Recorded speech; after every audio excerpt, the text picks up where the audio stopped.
हाल के दिनों में पिछले 1-2 सालों में देश के अंदर साइलेंट अटैक के मामले है वो लगातार देश में बढ़ रही है, और इसमें भी ऐसे लोगों को भी साइलेंट अटैक आ रही है जिनका फिटनेस है वो बहुत अच्छा है, जिनकी डाइट बहुत अच्छी है, जो योग प्राणायाम पर बहुत अच्छा ध्यान देते हैं। और उन लोगों को जब साइलेंट अटैक आ रहे हैं तो देश के अंदर इस बात को लेकर चर्चा छिड़ी हुई है, बहस बनी हुई है कि आखिर करें तो क्या करें।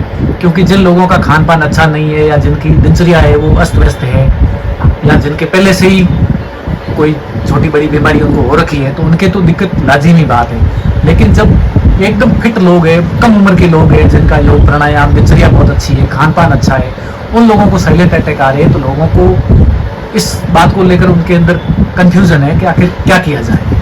जैसे अभी 2-3 दिन पहले की बात है, एक मध्य प्रदेश के रहने वाले योगाचार्य थे डॉक्टर पवन सिंघल, वो 54 वर्ष के थे, उन्हें साइलेंट अटैक आया। वो उन्होंने योग और प्राणायाम के अंदर कई रिकॉर्ड बनाए थे, उनका फिटनेस बहुत अच्छा था, खान पान बहुत अच्छी थी।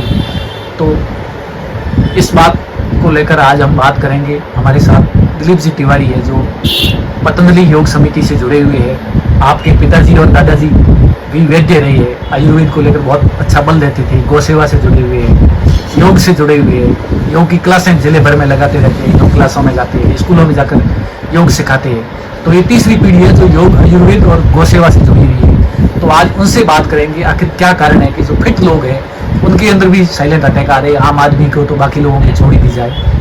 तो दिलीप जी थोड़ा इसके ऊपर प्रकाश डालिए, जैसा कि मैंने प्रस्तावना में बताया। तो ये देश में क्या समस्या है और इस समस्या से कैसे बचा जा सकता है?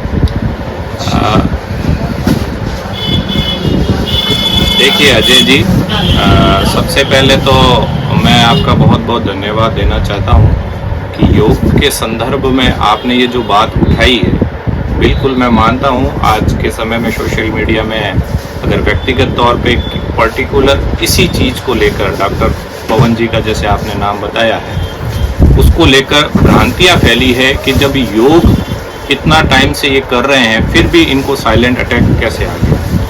देखो, शुरुआत के अंदर एक चीज़ मैं आपको बता दूँ, एक शाश्वत सत्य ये है कि जो व्यक्ति आया है उसे जाना ही है। इसमें कोई भी किसी भी प्रकार का किंतु लेकिन परंतु नहीं है। अब आप कहेंगे कि जो योग के एक तरह से कहें प्रवर्तक थे महर्षि पतंजलि, जिन्होंने पूरी योग की विधा इस कोहिनूर हीरे को पूरे विश्व जगत के अंदर दिया है, वो कैसे चले गए।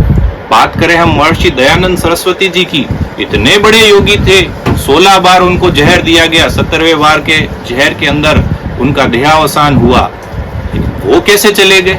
महर्षि अरविंदो की बात करें, ऐसे गुरु शिष्य परंपरा की बात करें हम, तो कितने ही आए और कितने ही गए। आप शंकराचार्य जी की बात कर सकते हैं, स्वामी विवेकानंद जी की बात कर सकते हैं, बहुत छोटी उम्र के अंदर ही वो चले गए। तो एक शाश्वत सत्य तो ये है कि जिसको आया है वो जाएगा। अब बात करते हैं योग और इनके संदर्भों के अंदर। देखो, महर्षि चरक ने हजारों वर्ष पहले एक चीज कह दी थी कि आप संतुलित व्यायाम करते हैं तो आप बलिष्ठ भी रहेंगे, प्रज्ञावान भी रहेंगे और मानसिक रूप से भी संतुलित रहेंगे। क्या वाक्य बोला है? संतुलित व्यायाम। ये संतुलित व्यायाम की ओर ध्यान देना बहुत आवश्यक है। जब महर्षि चरक ने उस समय कह दिया, जिस समय कोई भी लैब नहीं थी, किसी भी प्रकार की रिसर्च की कोई एक तरह से कहें तो उनको सुलभ नहीं था, कोई भी उपकरण नहीं था, लेकिन उस समय उन्होंने एक चीज कह दी थी कि संतुलित व्यायाम करेंगे तो आप बलवान भी बनेंगे, आप प्रज्ञावान भी बनेंगे और साथ साथ में आप मानसिक रूप से भी दृढ़ रहेंगे। साथ साथ में उन्होंने और क्या कहा था कि भोजन के बाद में व्यायाम नहीं करेंगे। कुछ नियम बताए हैं उनको आप ध्यान से सुनिएगा। संतुलित आहार, संतुलित व्यायाम के बाद में उन्होंने कहा था भोजन के बाद व्यायाम नहीं करेंगे। अगर भोजन के बाद व्यायाम करेंगे तो आपको शारीरिक रूप से क्षति हो सकती है। इसके बाद में उन्होंने क्या बताया था कि ऋतु के अनुसार व्यायाम करेंगे। गर्मी के अंदर आपके व्यायाम का समय है वो अलग होना चाहिए और सर्दी के अंदर अलग होना चाहिए। सर्दी में करने वाली चीजें अलग है, गर्मी में करने वाली चीजें अलग है। वो महर्षि चरक ने हजारों वर्ष पहले ही बता दी, लेकिन मैं इस संदर्भ में आज के समय में यूं इसलिए बता रहा हूं आपको कि यही बातें आज के कई डॉक्टर्स हैं, कई रिसर्चर हैं, इन्होंने अभी पब्लिश की है कि भाई आप संतुलित अगर व्यायाम करते हैं तो आपको किसी प्रकार की हानि नहीं होगी और आपका शरीर परिष्कृत होगा। लेकिन उन्होंने बात को वो हजारों वर्ष पहले कह चुके हैं।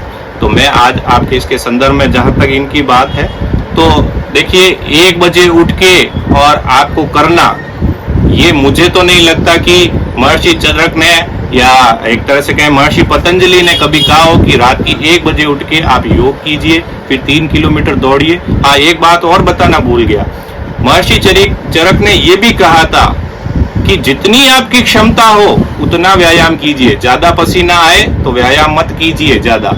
इसी के साथ में आपको ये भी कहा गया, जब आप ज्यादा दौड़ते हैं, ज्यादा आपकी हार्ट बीट बढ़ जाती है, तब व्यायाम मत कीजिए। मानसिक रूप से आप जितने खुश हैं तब तक व्यायाम कीजिए, उसके बाद व्यायाम मत कीजिए। ये महर्षि चरक ने पहले ही कह दिया था। देखो, हमें नियमों पे चलने की आवश्यकता है। योग हमारा एक कोहिनूर हीरा है, योग से कुछ भी नहीं होता। और योग को केवल और केवल चिकित्सा पद्धति कहना ये योग का सबसे बड़ा अपमान है। इसके साथ में ये व्यायाम तो योग का एक छोटा सा अभिन्न अंग है, छोटा सा हिस्सा है।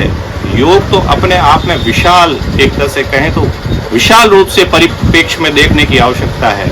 योग के माध्यम से उसके अंदर जो प्राणायाम है ना, प्राणायाम करने से प्राण पुष्ट होते हैं। अभी अगर बात करूं तो एक पूना के अंदर अयंगर जी थे, जिसको योग के संदर्भ में भीष्म पितामह कहा जाता है। उनकी डेथ अभी कुछ साल पहले ही हुई थी। उन आसनों में मुझे नहीं लगता उनसे ज्यादा कोई पारंगत है, लेकिन फिर भी उनकी साइलेंट अटैक से मौत हुई।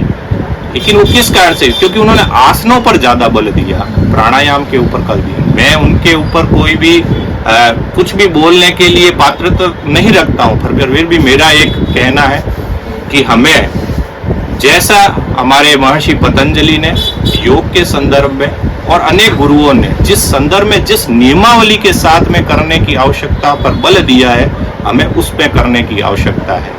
तो ये डॉक्टर साहब थे, इन्होंने योग का बहुत अच्छा काम किया, मैं उनको साधुवाद देता हूँ। लेकिन परमात्मा की जैसी इच्छा थी वैसे हुआ।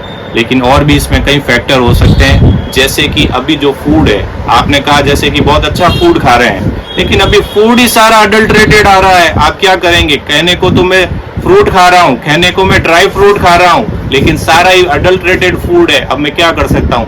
कहने के लिए मैं अच्छी श्वास ले रहा हूँ, लेकिन क्या श्वास ले रहा हूँ? पूरी श्वास जो वायु है वो पूरी प्रदूषित है। मैं क्या कर सकता हूँ उसके अंदर? तो एक ये भी कारण हो सकता है। एक कारण जो अभी एलोपैथिक की कुछ ड्रग्स चल रही है, उसका एडवर्स इफेक्ट भी हो सकता है। तो कई कारण हो सकते हैं। योग के माध्यम से हम शारीरिक रूप से सामर्थ्यवान तो होते ही होते हैं, उसके साथ साथ में हम मन से भी पुष्ट होते हैं। और एक बात मैं और लास्ट में कहना चाहूँगा कि योग के माध्यम से मैं ये नहीं कहता हूँ परिस्थितियाँ चेंज हो जाती है, मैं ये कहता हूँ हर परिस्थिति का हल योग के अंदर है और किसी में हो नहीं सकता। लेकिन योग केवल आपके परिस्थितियों को चेंज नहीं कर सकता। हाँ, योग आपको परिस्थितियों से झेलने का सामर्थ्य जरूर पैदा कर सकता है।